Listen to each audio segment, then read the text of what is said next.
Et bonjour, tu t'apprêtes à regarder la vidéo de Marvin Atmosphère. Tu sais, le paysagiste trop cool qui a une casquette et un chien blanc trop mignon. Bref, si toi aussi tu fais partie de ces gens qui veulent faire intervenir Marvin dans leur jardin, eh ben j'ai la solution. Avec son associé Amélie, ils ont créé un bureau d'études, Studio Atmos. Ça en jette, hein. Et le concept est révolutionnaire, il suffit de commander un projet sur le site internet, d'envoyer des photos, vidéos et plans de son jardin et hop, laisser Marvin et son équipe imaginer le projet de tes rêves. C'est chouette, hein. Tu pourras frimer devant tes voisins avec un jardin designé par Atmosphère. Ton projet est imaginé entièrement sur mesure. Pendant toute sa conception, tu pourras échanger par téléphone avec l'équipe pour définir exactement ce que tu veux. Et après qu'ils aient étudié ton projet, tu reçois directement chez toi un coffret bien stylé signé Studio Atmos. Avec des plans, des rendus 3D, un film, une liste des plantes, enfin bref, tout ce qu'il te faut pour réaliser toi-même ton projet ou le faire réaliser par un artisan. Enfin bref, tu sais ce qu'il te reste à faire si t'as honte de ton jardin au point de le cacher plutôt que de t'en vanter, tu vas sur le site de studioatmos.fr et tu trouveras toutes les infos dont tu as besoin. Petit détail avant de vous laisser, la vidéo que vous regardez, elle est incroyable. Perso, les vidéos de Marvin, je les like à chaque fois et bien sûr je suis abonné. Donc si j'étais vous, je ferais pareil. Enfin bref, bonne vidéo.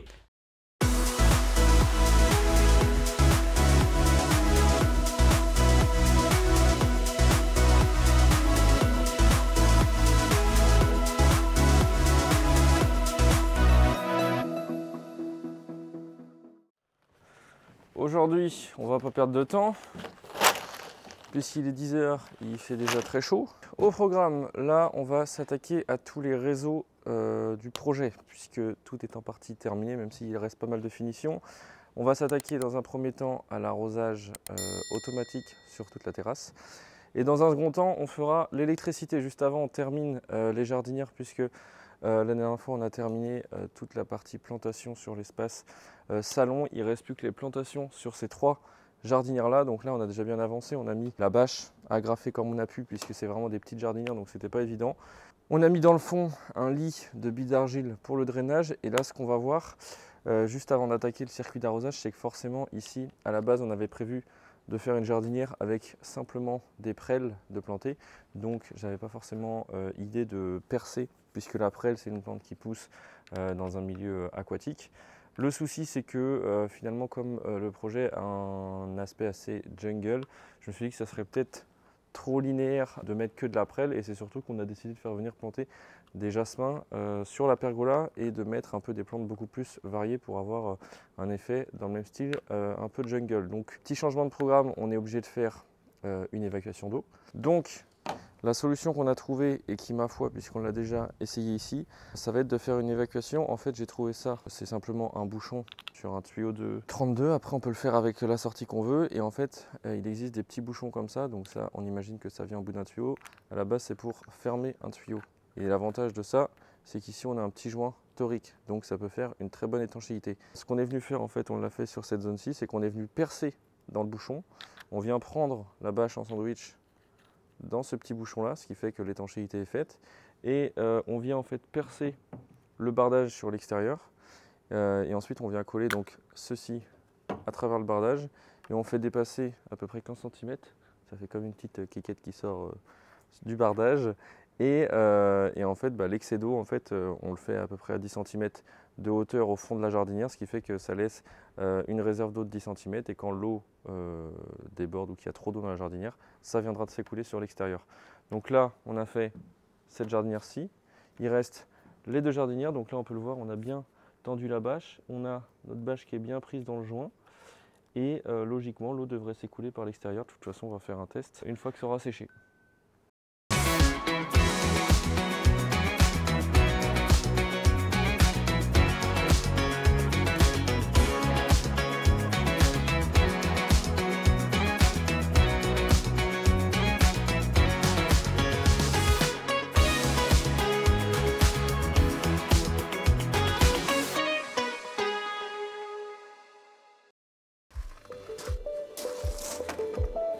On va mesurer la distance.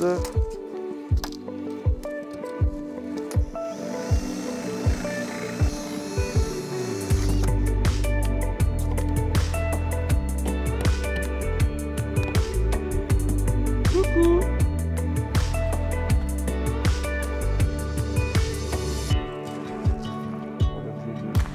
Bien.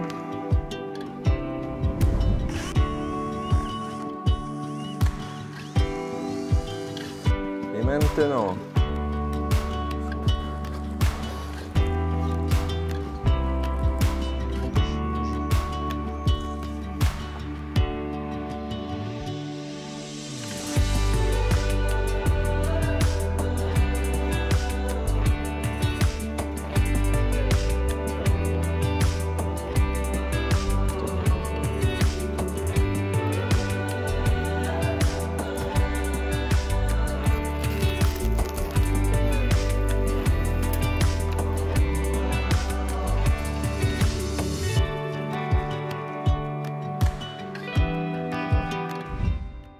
ça y est, étanchéité faite, évacuation faite, kéro c'est fait. Maintenant, on va passer à ce que je préfère de plus, el plantation. Alors, un petit jasmin.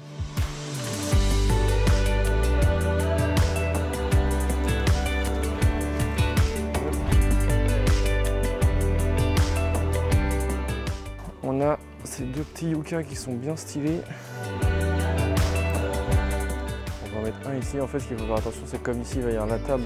Je ne peux pas mettre des plantes qui piquent. En tout cas, pas aux endroits où il y aura du passage, c'est-à-dire vraiment cet endroit-là. Donc, dans la jardinière du milieu. Là, c'est bien parce que c'est des yuccas qui piquent pas. En fait, ils sont assez souples. Il n'y a que le petit cycas que je veux mettre, mais je vais les mettre dans les extrémités. Ça va permettre d'éviter de se piquer. Un petit ici, un petit par là. Toi, tu viens là. Disposition hoc. Là du coup on a un traqui, un jasmin, un cycas, une variété de yucca, une variété de fougère, un autre Trachylospermum jasminoïde à tous les poteaux, de façon à ce qu'après ça vienne coloniser le dessus de la pergola. Encore des petites fougères, un petit cycas, encore un jasmin, encore une agave, encore une fougère. Il y a une légère symétrie avec les deux yuccas, mais franchement je regrette pas parce qu'à la base c'est vrai que j'avais prévu qu'une jardinière de prêle, ça aurait été très beau aussi. Mais c'est vrai que là c'est vachement plus cohérent avec le fond de la terrasse, donc je suis super content. Maintenant, on n'a plus qu'à planter. Et arrosage à donf, parce que là il fait très très chaud. C'est vrai que c'est pas idéal de planter à cette période-là. Heureusement il y a l'arrosage. Et comme dans 2 jours je suis en vacances, il n'y a plus le choix, il n'y a pas de temps à perdre.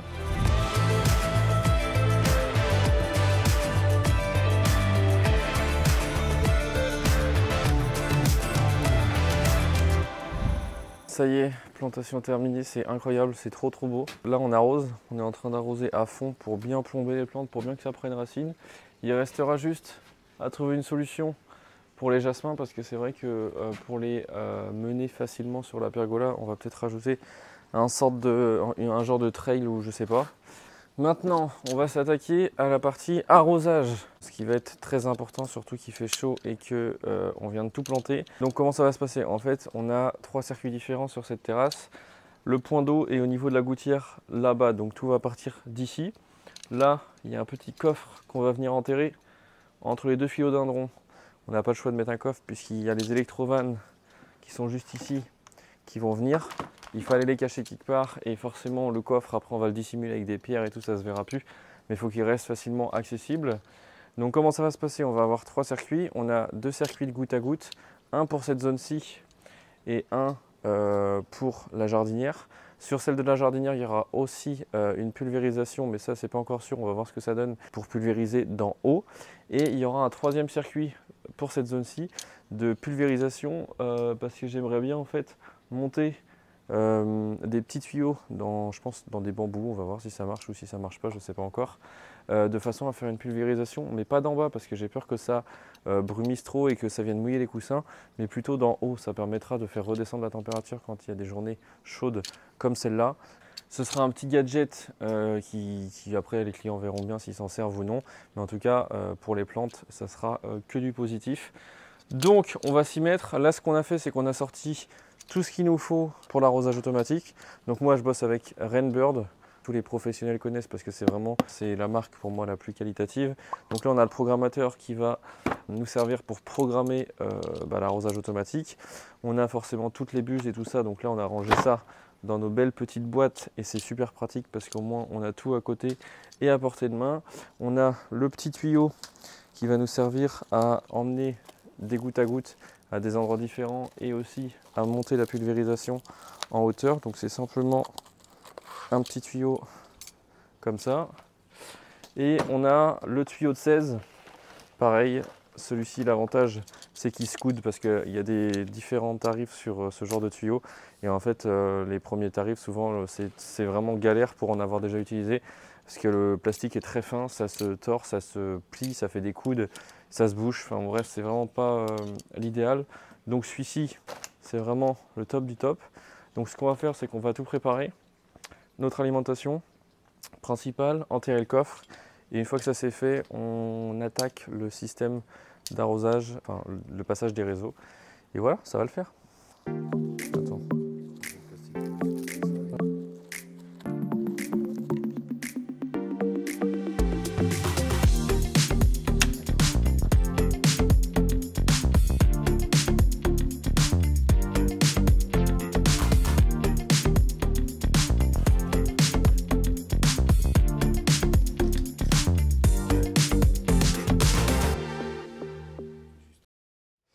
Là, je vais installer les goutteurs parce que du coup, cet après-midi, on a installé le boîtier avec les électrovannes et tout le circuit d'arrosage automatique. Donc, on a sur l'arrière, pour cette zone-ci, un tuyau qui passe, qui longe le mur. Donc, ça, c'est pour la brumisation. Sur celui-ci, on va faire remonter du petit tuyau comme cela à certains endroits et puis on viendra mettre en tête, comme j'ai déjà fait ici, une brumisation, mais ça c'est pas encore c'est pas l'urgence.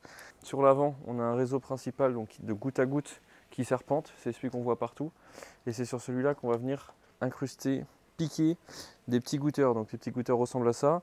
Là il y a des codes couleurs par rapport au débit d'eau, donc selon les sujets. Là par exemple, donc pour les rouges, c'est du 8 litres par heure, donc après c'est à estimer, hein, ça va de 2, 4, 6, 8, 16, il y a même jusqu'à 90 litres ou 96 litres par heure. Enfin bon, bref, après c'est vraiment pour des gros sujets, là on n'en a pas du tout besoin.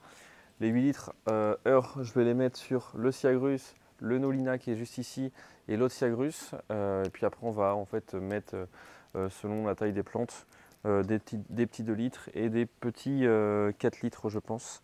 Voilà, donc c'est parti, piquage de petits goutteurs. Petit truc important, la petite poignée qui va bien parce que sinon on s'abîme les mains et ça fait pas du bien. Et on vient piquer. Hop. C'est beau. Un petit geyser. L'avantage avec les Rainbird, c'est que du coup ils sont auto-perçants et ça c'est vraiment cool parce que d'une on perd moins de temps et de deux ça évite les fuites. Alors là il y a un peu d'air dans le circuit mais ça va arriver.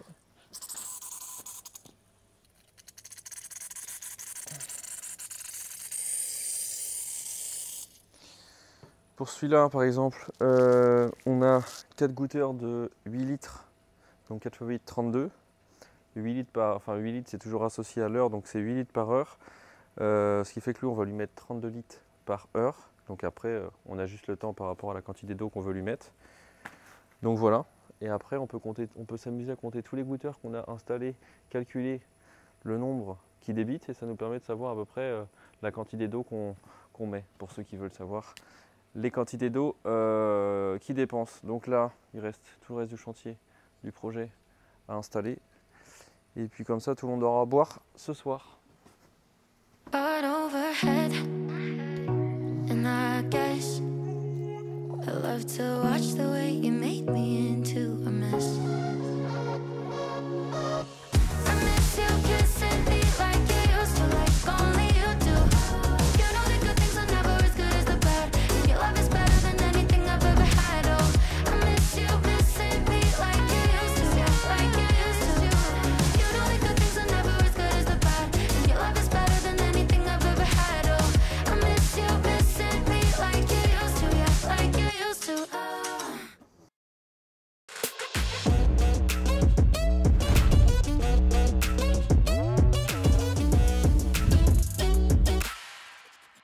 Juste à côté de moi se trouve tout ce qui va nous servir pour l'éclairage du projet. Là c'est un projet un peu particulier puisqu'on n'est pas dans un jardin, on est sur un balcon terrasse, donc on ne réfléchit pas forcément les choses de la même manière qu'un jardin. Et c'est pour ça que là je suis monté en gamme sur la qualité des projecteurs. J'ai choisi de bosser avec la marque SLV parce que c'est une marque que je ne connaissais pas il y a encore très peu de temps, que j'ai découvert sur les réseaux sociaux.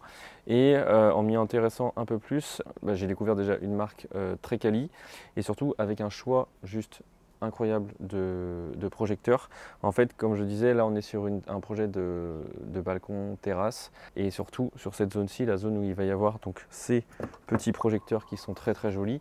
On est vraiment, on peut le voir à distance de l'œil humain. Dans un jardin lambda, on peut dissimuler les spots, ça se voit pas trop, mais là on peut pas les dissimuler.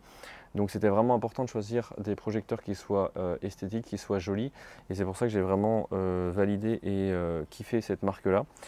Et en plus de ça, on a eu la bonne surprise quand on a ouvert les emballages des projecteurs et des spots, qu'il n'y ait aucun plastique. Ça, je félicite la marque parce que c'est pas toutes les marques qui bossent comme ça et ça fait toujours plaisir. J'essaye de diminuer un maximum la consommation de plastique, surtout sur les emballages. Donc ça fait vraiment plaisir. Et puis il y a aussi des petits spots comme ça qui vont venir éclairer la pergola. Ça, on va voir ça juste après. Depuis ce matin, parce que forcément on a commencé déjà depuis ce matin à passer les réseaux. En gros, comment ça se présente? Ici, au niveau de la gouttière, dans le placard, on a une prise électrique qui était déjà existante. On est parti de la prise électrique. On a fait longer un câble derrière, un câble qui arrive juste ici. Donc on a fixé sur le bardage une boîte de dérivation et en même temps au passage le programmateur qui sert pour l'arrosage. Donc ici c'est un petit peu là où tout va démarrer. Donc là, comme je le disais, on a le programmateur Rainbird qu'on a branché, donc on voit que ça marche, il y a du courant. En fait, il y a le courant qui arrive juste ici. Et pour la partie éclairage du jardin, tout part de ce petit boîtier. Ce petit boîtier, c'est la marque Dio qui fait ça, je crois, c'est tout simple.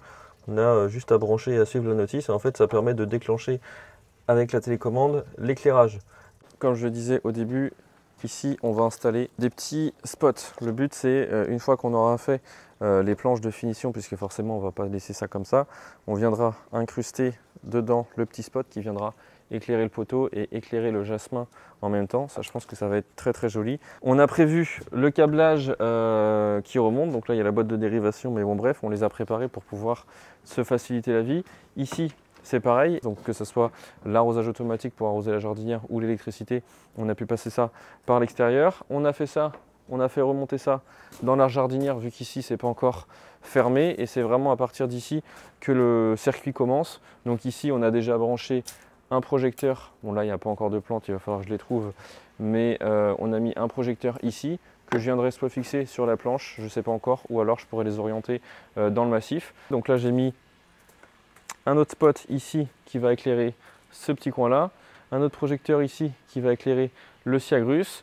Un projecteur là qui va éclairer le Nolina qui se trouve juste ici. Et on en a mis un ici qui n'est pas encore fini de brancher, qui viendra se mettre là pour éclairer le Kamadorea radicalis. La complexité sur cette zone-ci, c'est que juste ici, il y a les deux fenêtres. Donc forcément, on a une visibilité de l'intérieur et une visibilité d'ici. Et c'est jamais très agréable d'avoir le spot en pleine tronche.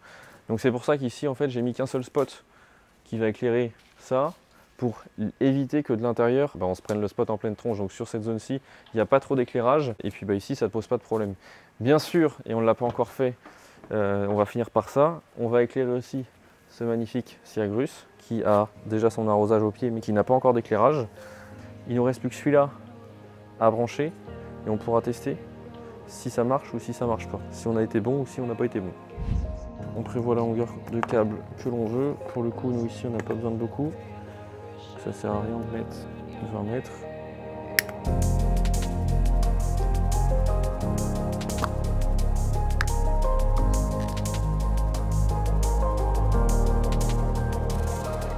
Ça, c'est la découverte parce que moi je bossais un petit peu à l'ancienne avec le cutter pour dénuder la pince et tout.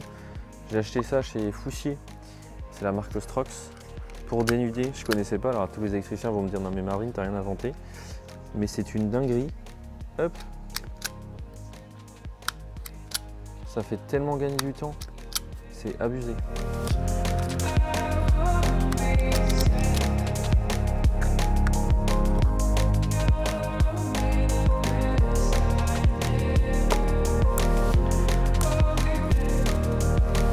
Maintenant que les petits branchements sont faits, je vais aller régler la télécommande. On va tester si tout est bien branché avant de gélifier les boîtes, puisqu'une fois que c'est gélifié, on ne peut plus rien faire. Donc ça serait bête que ça ne marche pas. Moment de vérité. C'est beau. Ça marche. Ils marchent tous. Il n'y a plus qu'à gélifier.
toi. On se trompe pas, le marron avec le marron, le bleu. Hop. Allez, ça marche. Ça marche, c'est beau ça. C'est là le gros avantage. C'est pas la première fois que je le dis, mais moi je déteste clouer le barnage. Et l'avantage de le visser, c'est que quand on a besoin de passer des réseaux ou autre, c'est toujours plus pratique. Donc là, au moins, on peut changer les spots facilement sans avoir à tout arracher.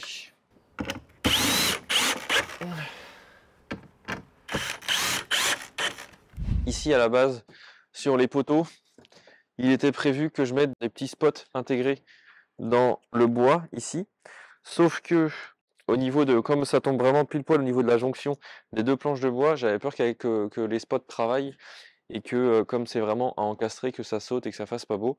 Et du coup ce que j'ai fait, c'est que j'ai recommandé des petits spots carrés, comme ça en soi on peut les orienter, parce que c'est pareil, avec le jasmin qui va pousser, ça permettra de le décaler un petit peu. Et je trouve ça aussi sympa, comme ils sont très design ces spots là. Donc là on en a mis sur les 4, donc c'est terminé pour les spots. Maintenant on va passer au ruban LED sous les assises, ça va être stylé. Comme d'habitude, je sais pas si je l'avais expliqué, c'était pas forcément prévu qu'il y ait de la lumière sous les assises. À la base, j'avais prévu de mettre de la lumière que sur l'arrière, c'est-à-dire la partie végétale.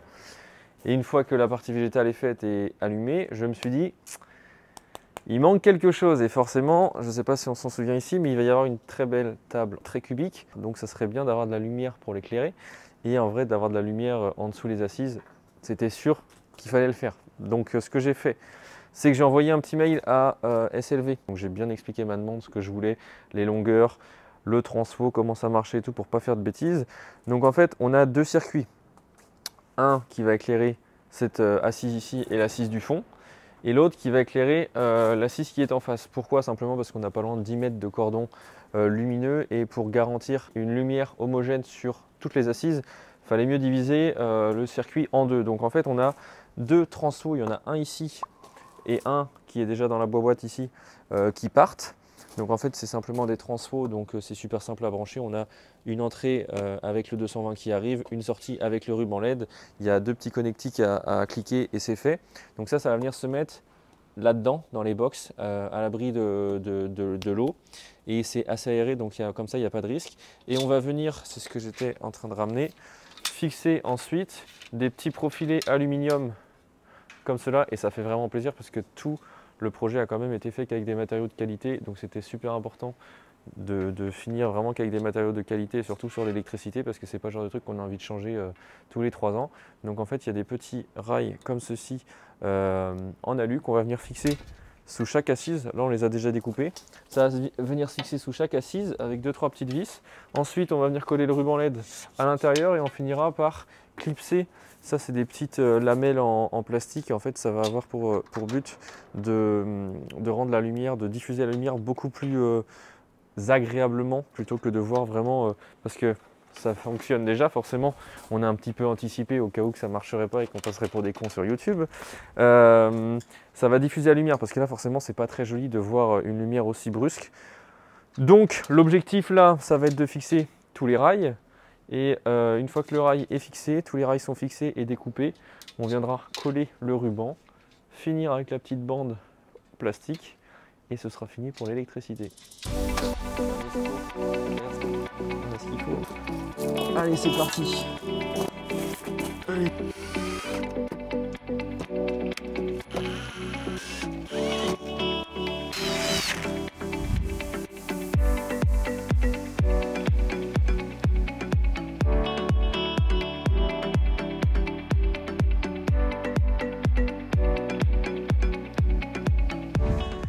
Bon, on voit pas grand chose forcément, c'est le jour, mais déjà on voit que la lumière elle est beaucoup plus diffusée forcément que sur le ruban qui est là.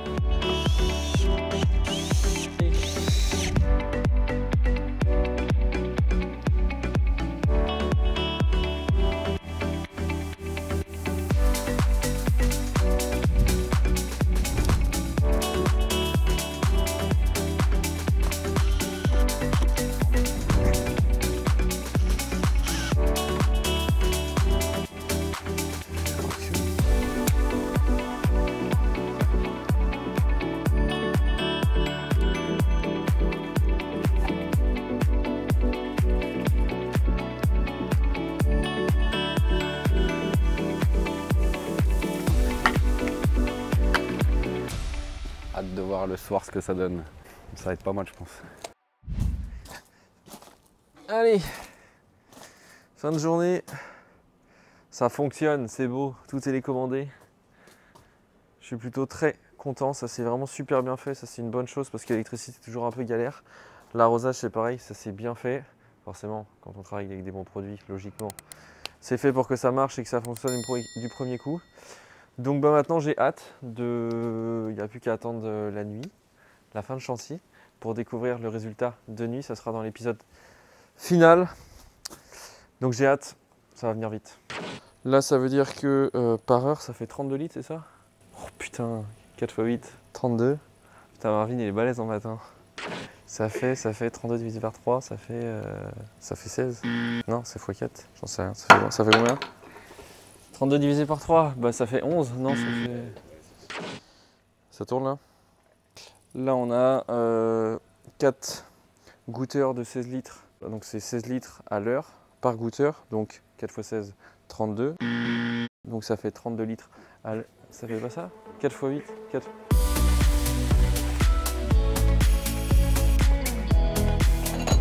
Donc là sur la table, on l'a laissé sécher.